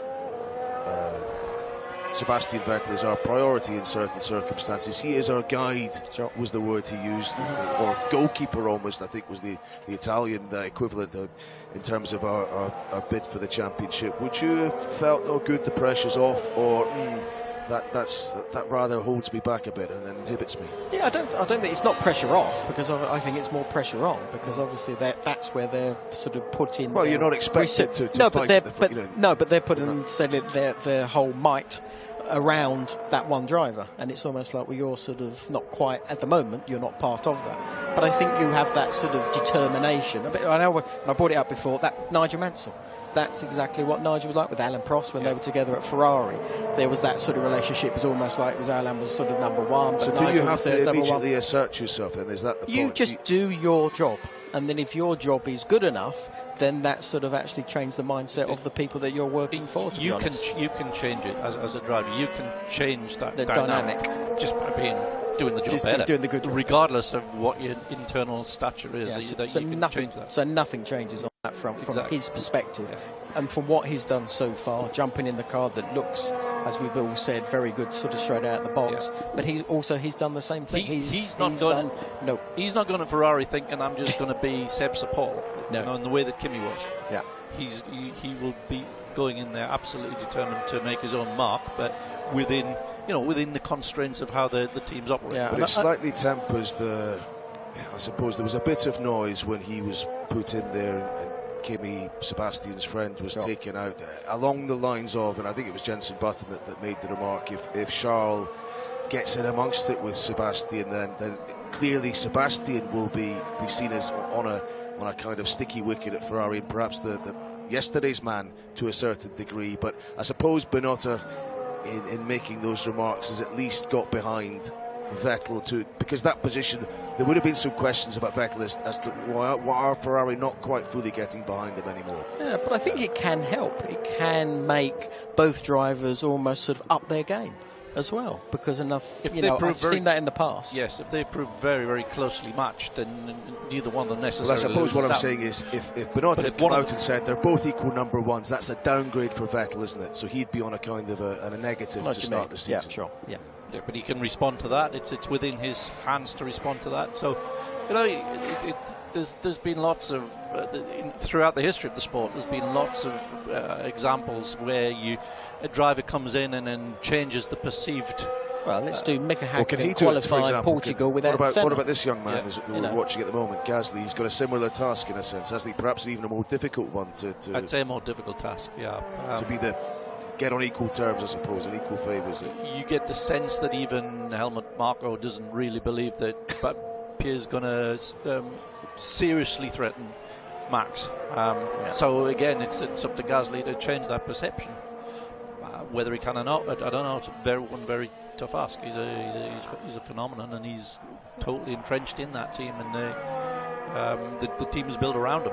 So very difficult. But it's not meant to be easy. So but it's a great story for great stories for us, because we've got so many different new stories coming about, and I think that's exactly what we want. But I'd see Pierre as much more of an underdog in that situation than Charles is. Yes, I agree. I totally agree. In a sense, Antonio Giovinazzi has maybe a nicer opportunity in that Kimi is not going to be around forever. He turns 40 at the end of this year, and he made an interesting remark. He's going to try and alter his driving style. Yeah, watch his head. His head's, I think his head's gone. Yeah. He's leaning on the side of the. You see him pop it up normally, especially when he came out of turn 3 there. So, but it's the same thing. You know, he had a bit of a tough time when he had his little sort of outings with Sauber. He's got this opportunity, but this is one of those situations. He's got to grab it. If he doesn't grab it, then sadly this will sort of be the last time you see him. He's going to try and drive the same way as Kimi does. He's going to try and copy elements of his style. That's a dangerous thing to do. That's a dangerous thing to do. You're wired up physiologically different. You know, if your car works around the way you feel the car. Yeah. You're spot on, Mark. You just do what you do, and you just try and then make it work around you. Talking of numbers, their transformation from 12 months ago is astounding. More than 2 seconds quicker. Yeah, that's why he's next goal. He's done 120 odd laps. Is that all? So, I mean, that's remarkable progress. And over the course of the year as well, they were able to improve. Yeah, that was major impressive. Yeah, it was. I mean, they started last year, if you remember, at the back, slower than Williams. Yes. And they ended up the season winning regularly, or twice, I think, in class, the best behind the top 3. So that was, a remarkable turnaround. And they've got a lot of impetus behind them now. They've got extra finance. They've got extra help from Ferrari. Big push. It wouldn't surprise me at all to see these be, a bit of a thorn in the side of the big 3. Okay. Well, we're talking about Antonio Giovinazzi. Let's hear from him himself. This is what he had to say at lunchtime today. Productive morning in the car. Can you kind of just sum up how things have gone? Good morning. Also today, I think, like I said in the first day, the first feeling with the car is really positive. The car looked really good. For sure, we need to still improve something. We did a lot of laps this morning. We will do, I hope, same amount of laps this afternoon, and then just check everything after today and work for the next week on the other 4 days. And just try to improve the car how much we can. What are the kind of key areas then after a couple of days in the car, a couple of runs in the car at least, of where you think you need to work on as a driver and the team needs to work on as a team? I think, after a lot of months without drive, for sure also from my side I need to also physically come back really strong, but also, work together with the team. These are the main things, work together really well.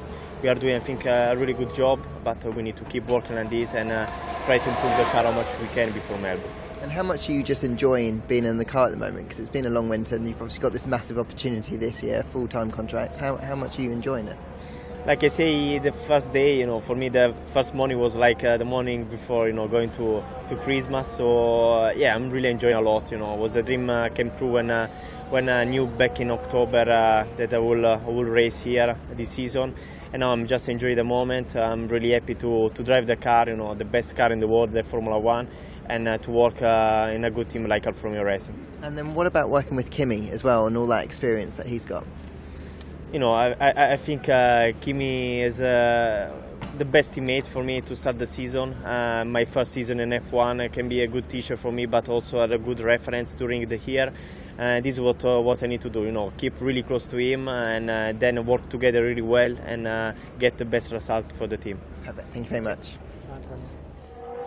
Well, he's saying all the right things, and you just, as I suggested earlier, you just wonder if he's got a slightly gentler task in terms of what he's aiming to achieve this year, given who he's up against. Although Raikkonen is clearly still a force, isn't it, as we saw from his times yesterday. It's interesting looking at Charles Leclerc as well, and looking at to see if we could combine all the best sector times from taking the 3 best sectors. We'd be looking at 1:17.2.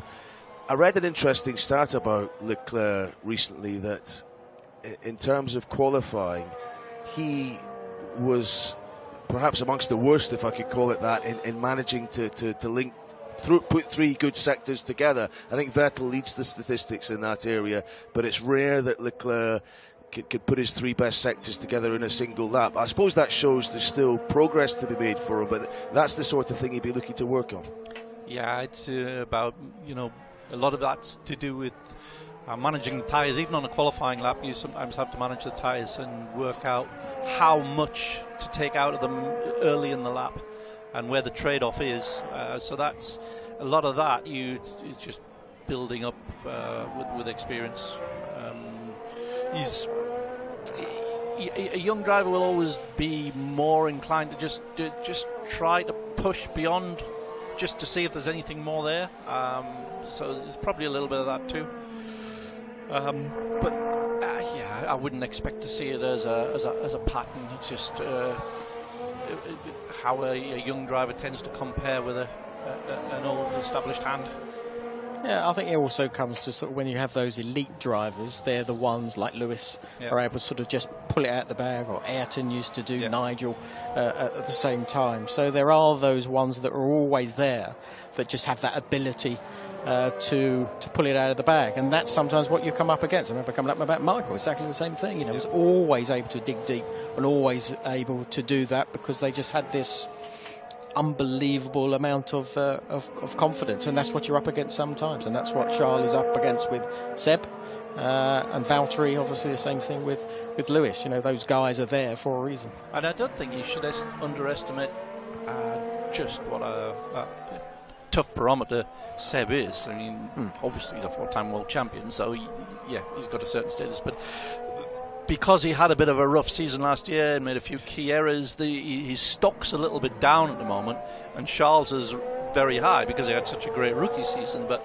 the spotlight is very, very different when you're a young rookie in a smaller team. You can get away with a few fairly average performances as long as you're putting in eye-catching ones every now and again. Nobody really notices, but they notice if you're in the Ferrari. And it surprised me, that stat, because of all those, they were high-profile mistakes by Vettel last year, but the fact that he was right at the top of putting his 3 best sectors in a single lap.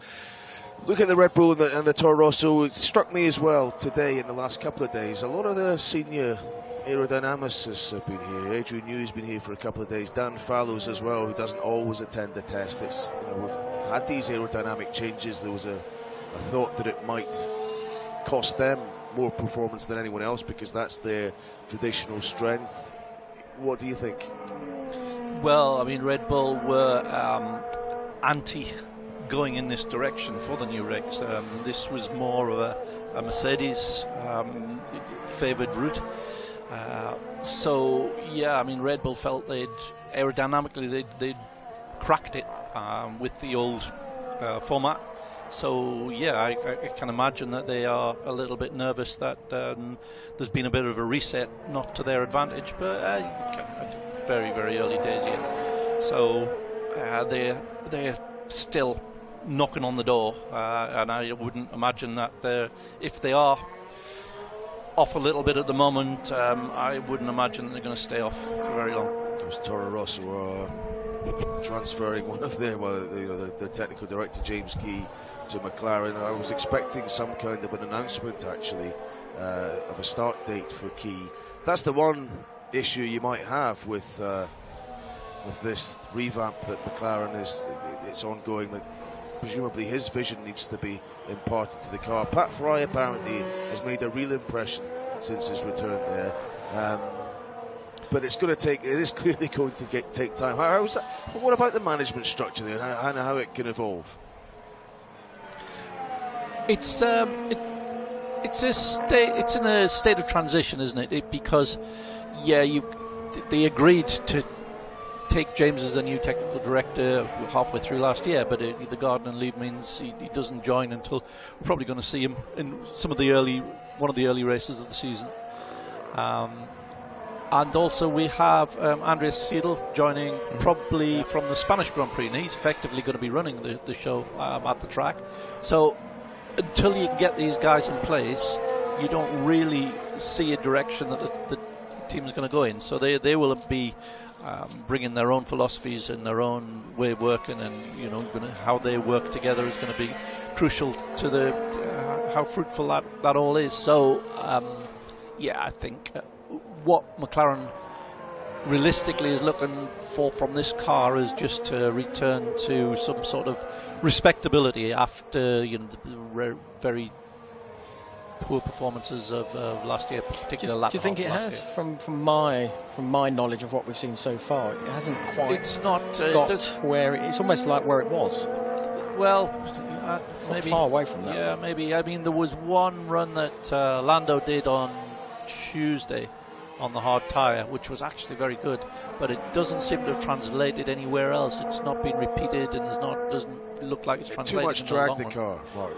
That was last year, but they understood what the reasons for that were. They hopefully that should not be built into this one as it was built into that one. I think Lando on Tuesday probably just pulled a phenomenal lap out of the bag, because when a time just stands out and the car never repeats it, it suggests that the driver just brought something to it, brought some special, wrestled a lap time out of it. So in a sense, if that's the case, that's good, because it means that when they do get the car there, he's going to be able to squeeze a lot from it. Yeah. In the long runs, because that seemed to be a little bit of that negative. Special, no, didn't look that seems to be where. But again, it's early days. Early days, yeah, exactly. Yeah. There's Valtteri Bottas circulating around him. He's a little bit quicker than Lewis Hamilton. We got a chance to catch up with Bottas for the first time during this test sequence. A little bit out of shape. Yeah, it was on the curb. He sort of clipped the curb there, and it didn't ride. That's one thing Red Bull have, which is working still very well. They can really still abuse the curbs without it really interfering with the car. This always looks a little bit stiffer. The question in my mind, and the question I put to Valtteri today, concerned. Well, it's the big one that faces him. How is he going to beat Lewis Hamilton? And I was casting my mind back to Nico Rosberg in that season where he was able to turn the tables with a bit of luck from the lack of reliability that Lewis had. But Rosberg, in a way, I wouldn't say played a little dirty, but there were occasions where he left his car in places it shouldn't have been, roughed Lewis up a little bit, created a little bit of aggro there. Bottas has gone about things completely a different way. Lewis was praising how they have such a wonderful relationship, how they can talk to each other about things. My question to Bottas was, is it a little too cosy? Do you need to show a little bit more of the eye of the tiger this year? Given, if he doesn't, will he get another chance to fight for the championship, or will he get that kind of car? And he kind of again gave an answer along the lines of, well, no, I think when the helmet's on we're combatants, but we can be friends off track. Can you be? I mean, how close were you that cooperative to a teammate at any time in your career? Yeah, I was sort of that way inclined sometimes, but there was always a point where it has to stop. You can sort of be helpful, but as soon as you start becoming helpful, it's only going to be a bit more detrimental to your performances as well, because you're sort of helping them out. And I think my biggest sort of feeling of that was when I was with Mika really at Lotus. I was just going to suggest that. We were really close and we were really helpful. We discussed, well, I did this and I tried that, but there was a point that it stopped, and it had to stop because we had to Let's just move interrupt you there, because the Renault has gone quickest. Nico Hulkenberg fastest overall. How does that fit into you? Is he on the C5 tyres there? Do we know? It looks the red striped. Looks. Just check that if we can. Which are the softest? Yeah. So that would, in a sense, contextualise that time a little bit more. 73.93 is 17.4. So if you correct that to the C3, that would be something like an 18.5, which would put it about level with Alpha as vying for best of the rest after the big three. So we might get that little late rush of times, which you sometimes get if we see a Red Bull or a Ferrari. Expect late in the day. I think he relishes the extra weight you're allowed in F1 these days. He looks very muscular. Hulkenberg, his comeback looks very fit. Gave me a really tough handshake when I met him. But it's a challenge for him, which he wouldn't have got the credit for beating Jolyon Palmer, and maybe even not so much for getting the better of Carlos Sainz over a season. But this year, it's an opportunity for him to show his qualities up against Daniel Ricciardo.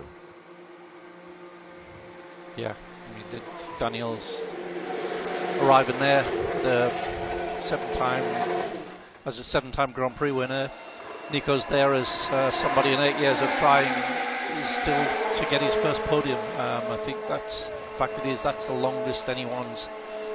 greatest number of races anyone's ever done without getting on a podium, which sounds like a damning statistic, but in something as car dependent as this sport, it's machinery dependent as this sport, it can happen. It's just the way it is. I love this sense of humour when dealing with that, because he was asked that question. Adrian Sutil was the previous record holder in that regard, and he said, "The Sutil era is over. The Hulkenberg era has begun."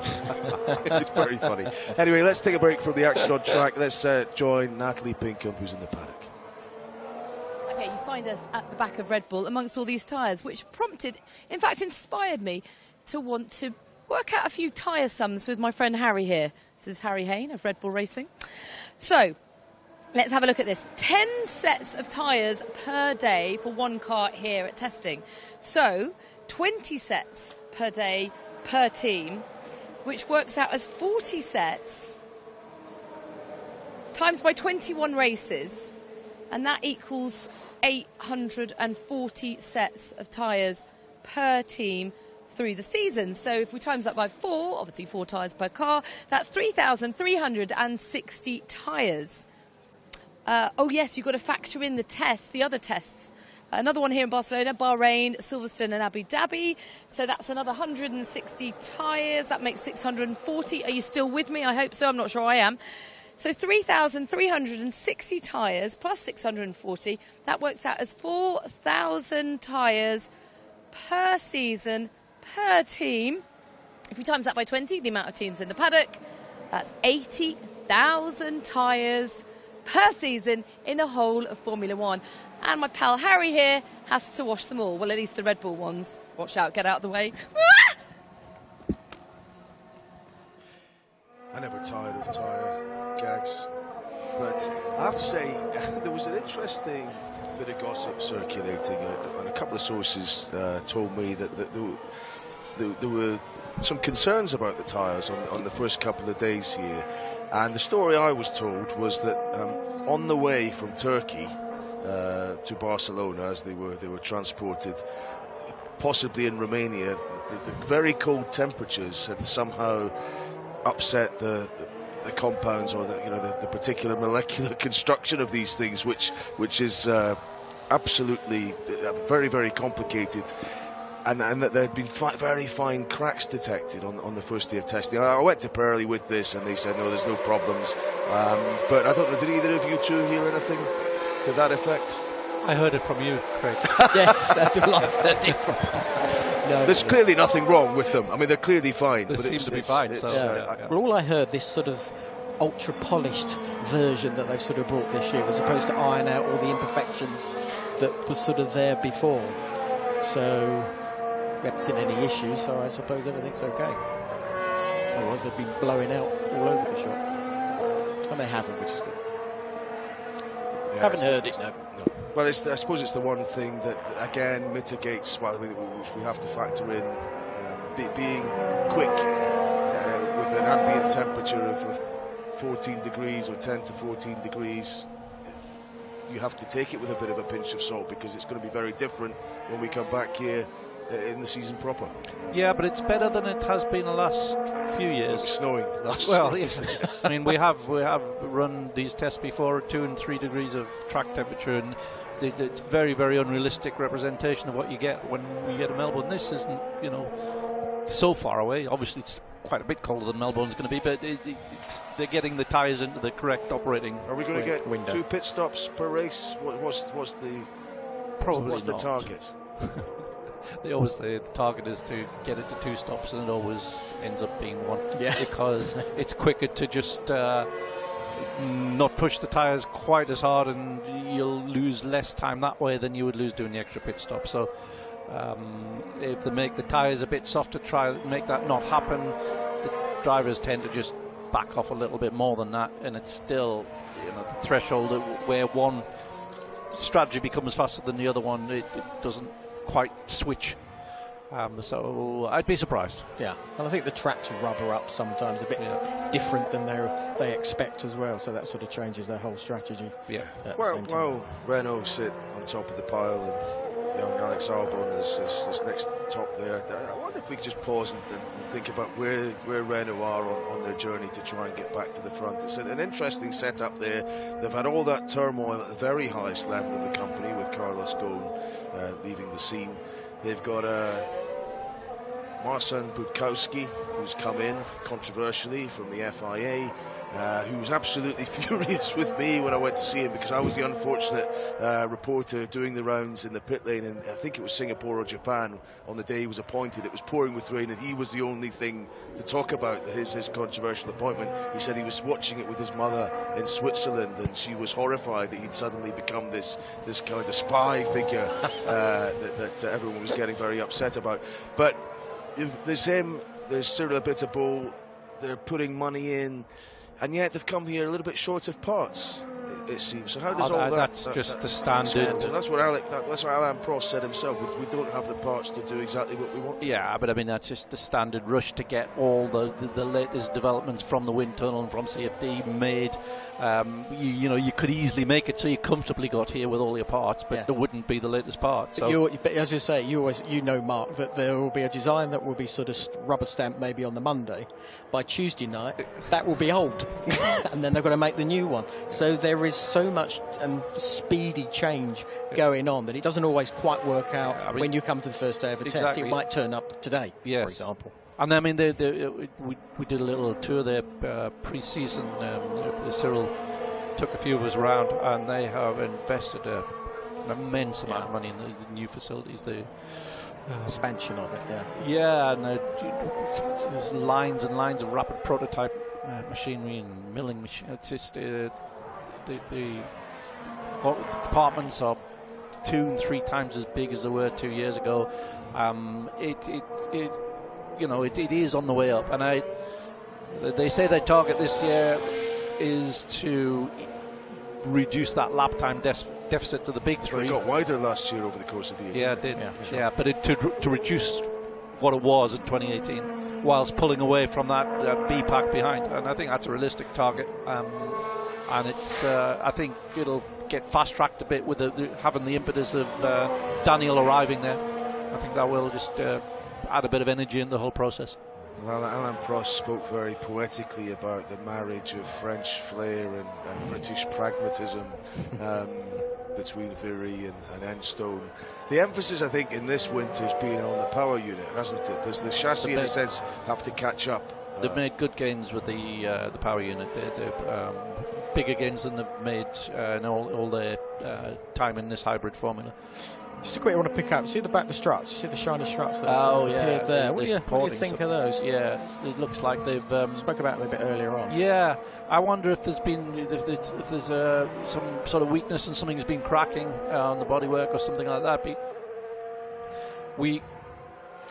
We're just seeing a little replay of it here. And I mentioned it earlier on. Do you think that I've only had this experience once before, because it looks as if it's connected to the floor by what I can sort of see.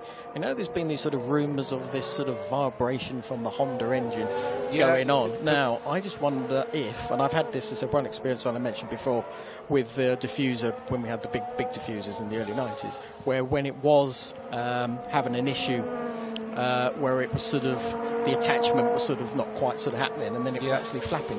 And when it was flapping, then I could feel it. But I could feel it. I can imagine, because the airflow goes all over the place. So they think, so I wonder if all these rumours that have come out about the actual vibration could be that. Do you think? Could well be, yeah. I mean, it has got a very distinctive off throttle. It's got a very different to any other engine. It sounds almost like a two-stroke. It's very uneven and spluttery.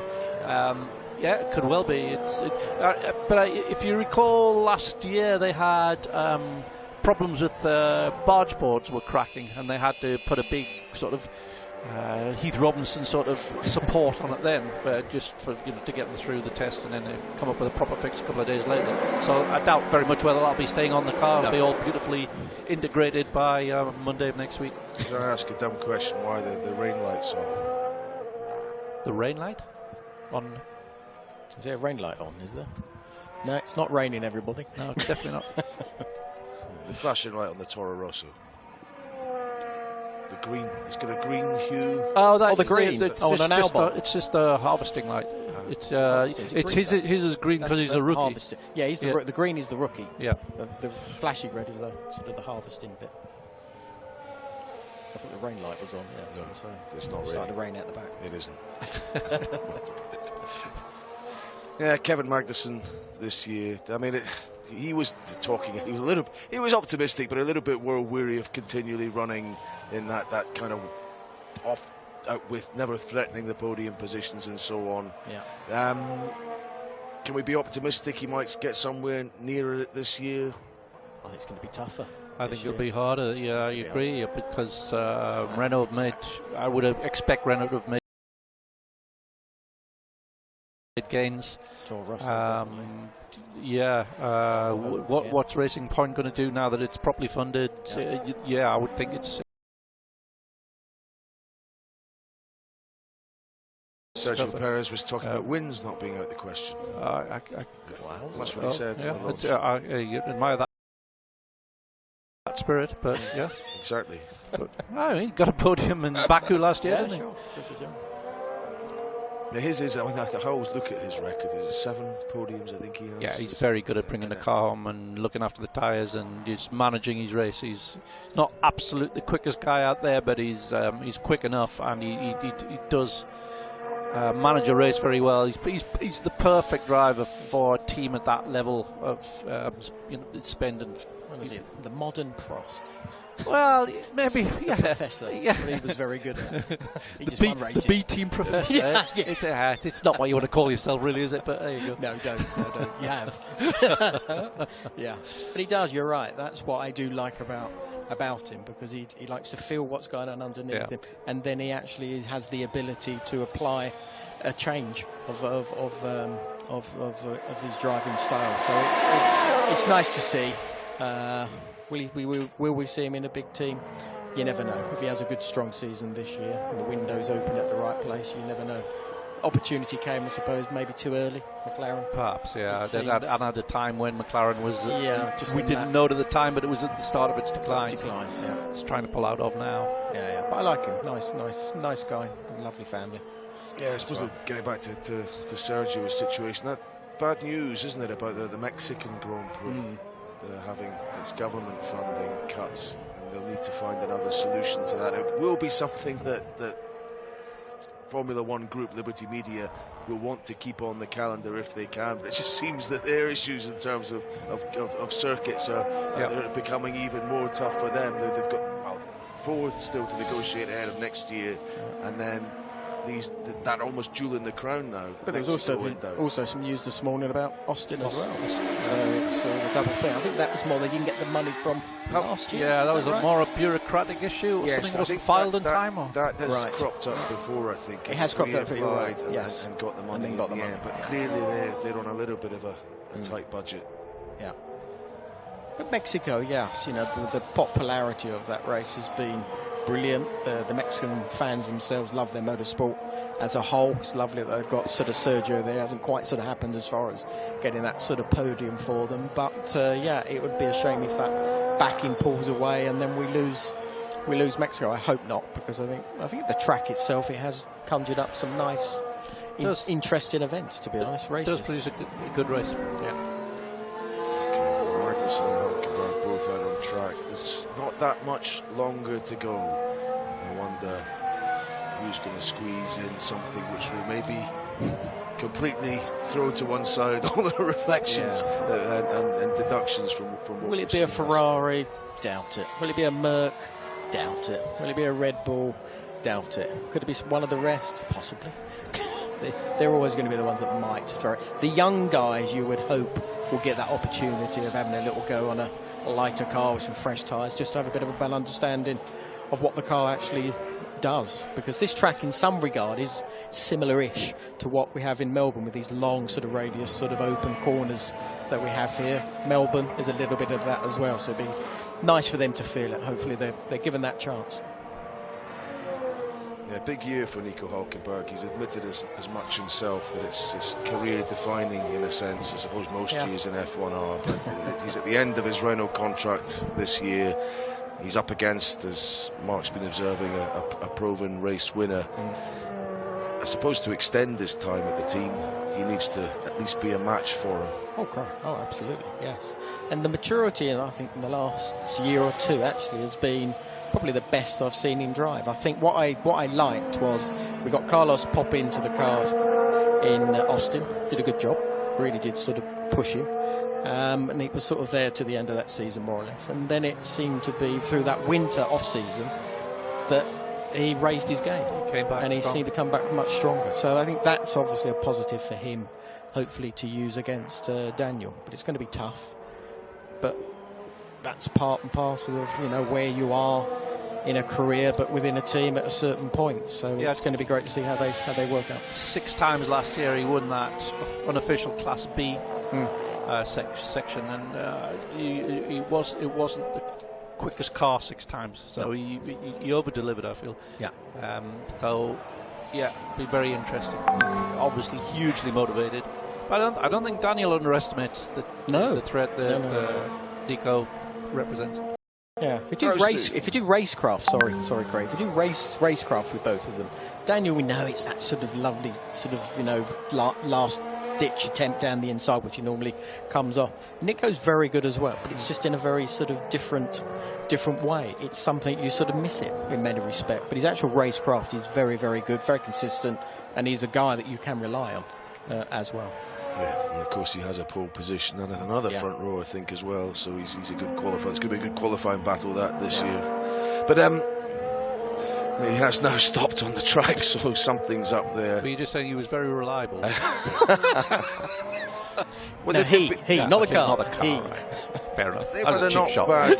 We haven't seen much of this at all, have we? So No. I think that they have red flag. Yeah, I think that's just coming into the last sector, into the chicane. I think the right-hander before the chicane. I think. Okay, well, we'll see if we can find out what's going on. Maybe not with that gravel. Maybe not with that gravel. And it's a little pause in the action. We saw Gasly going around there before. There was some talk of them trying to tune out this vibration that we seem to see at the rear end of the car. Has that improved over the course of the last day or so? I think the vibration at the rear end of the car might be connected to the struts that we're seeing that Johnny was talking about before. Okay, we'll see if we can find out exactly what's amiss with Nico Hülkenberg's Renault, but that's going to take a little while to get back to the pits. Just wedging it there for the recovery vehicle. Yes, with a fire extinguisher. And maybe, while there's a little hiatus, it's an appropriate moment to hand over the reins for what will be the final hour of this first winter test of 2019. Indeed. Will and Alex are going to guide us home. You said what will be? I've enjoyed it. What will be, will be. I've enjoyed this. I think